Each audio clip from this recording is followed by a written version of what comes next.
Вице-премьер-министр Жеңиш Разаков Кыргызстан менен Тажикстан чек ара маселесин чечиш үчүн эки жерди алмашуу боюнча бир пикирге келгенин билдирди. Ал муну 21 январда Жогорку Кеңештин эл аралык иштер, коргоо жана коопсуздук боюнча комитетинде айтты.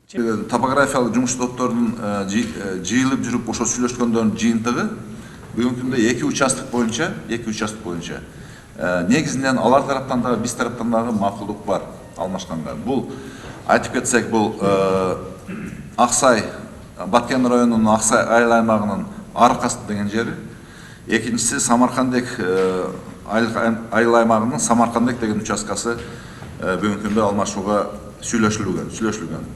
Мурдагы коомдук ишмер Баткен облусунун тургуну Доспол Нур уулунун айтымында Самаркандек айыл аймагын алмашуу мүмкүн эмес. Анткени бул айыл Баткен районундагы эң чоң айылдардын бири. Чек ара маселеси илгертен эле чечилбей келген. Өкмөт алмашабыз деп сүйлөшкөн чакта деле жергиликтүүлөр алмашууга каршы. Бул чек ара маселеси боюнча эки айылда таптыр. Мен следить этип атам. Мен ошол региондон болгондуктан анын үстүнө ушу мамлекеттик иште жүргөндө дагы кызыгып келе жатабыз. Бул так маалымат берилген эмес. Самаркандек айылы деп айтыптыр. Бул Самаркандек айылы эң чоң айылдардын бири ошо Баткен өрөөнүндө. Өзү Баткенди экиге бөлгөндө Самаркандек зонасы деп ошо айылдарды кошуп эсептеген чоң совхоз болгон. Ал эми ал жерде чоң айыл. Эгер чоң айыл болгондо Тажикстандын айылын атабаптыр. Кайсы айыл менен алмашылат. Анан кайсы участок алмашат. Мен оюмча Самаркандек айылын баарын өткөрбөсө керек.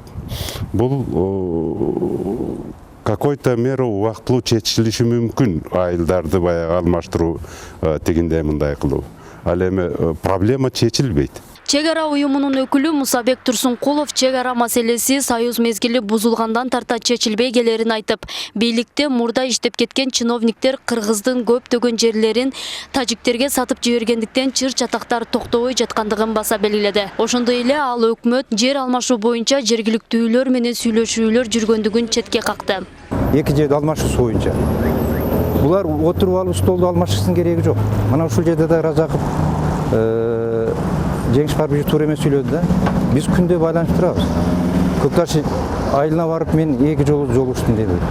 Бир жолу да барып жолушкан жок. Эл айтып атат, келсин, макул. Разаков баш болгон комиссия мүчөлөр келип, ошол жерде жашаган элдин билген аксакалдар бар. Ошол жерде энелер бар. Мурдаттан жаша 70-80-90 келген кишилер бар. Жаштардан сурагысы келбей, неме кылса ошол кишилерди айтып сураса, алар деле айтат да. Болуптур, мына бул жерди биз алалы, тиги жерди бериңер деп ушул макулдашып, жакшылап түшүнүрсө чечилет деген ойдомун да.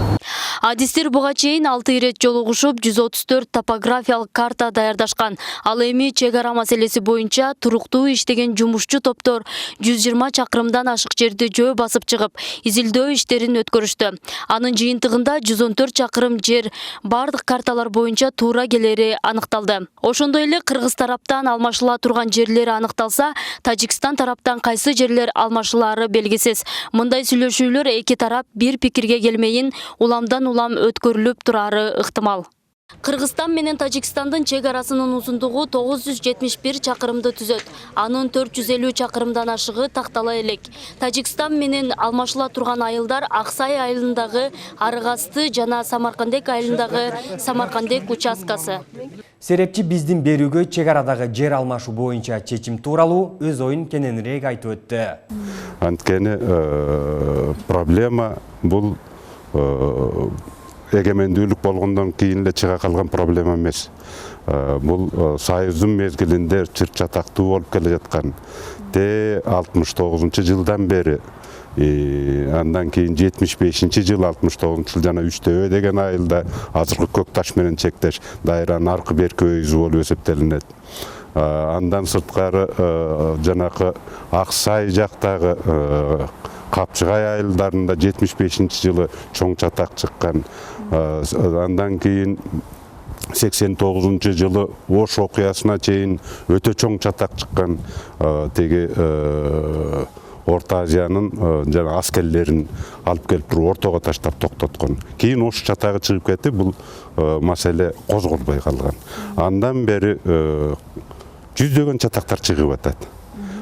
Бир эле территория, ошо Көк Таштын территориясы же Төрт көчө же жанакы эме болгон жер эмес, Жекөрүк деген.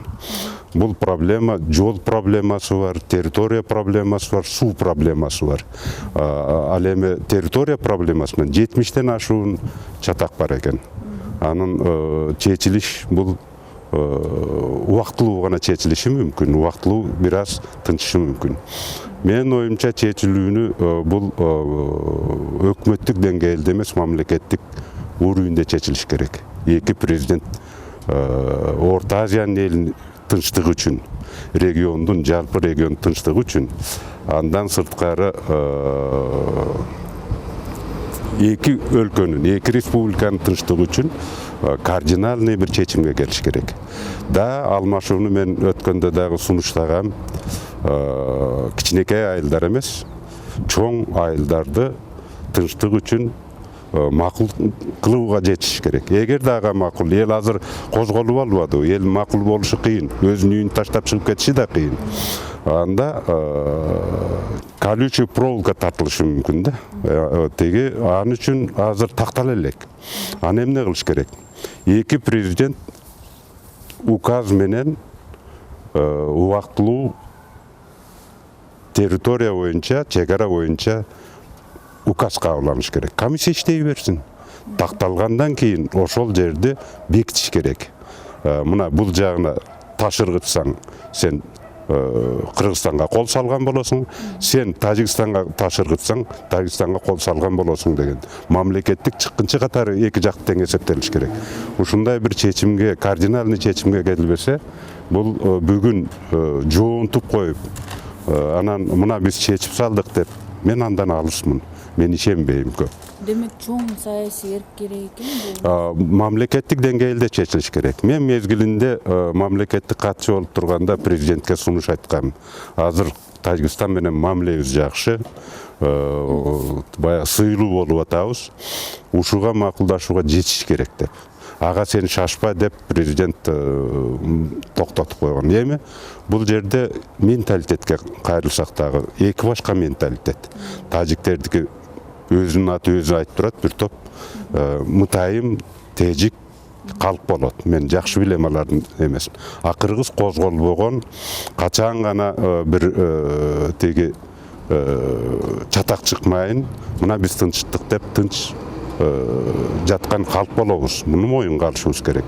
Мына кайсы мезгилде чуу чыкса, чегарада чатак чыкса, жогорку кеңештен баштап өкмөт, элдин баары ызы чууга түшүп калабыз. Кайра эле тынчып калабыз. Бул бир саатта, бир күндө тынчыбай турган маселе. Ошон үчүн биз дайыма өзүбүзгө сак болушубуз керек. Кыргызстандын келечеги десек, Орта Азияда дагы бир чатак чыкпасын десек, анда мамлекеттик деңгээлде чечилиш керек. Ал эми теги чатак чыгарганга бул жерде дагы бир маселелерди козгогонго чет батыш өлкөлөрү, чоң өлкөлөр, кызыктар абдан көп. Мындан биз сактанышыбыз керек.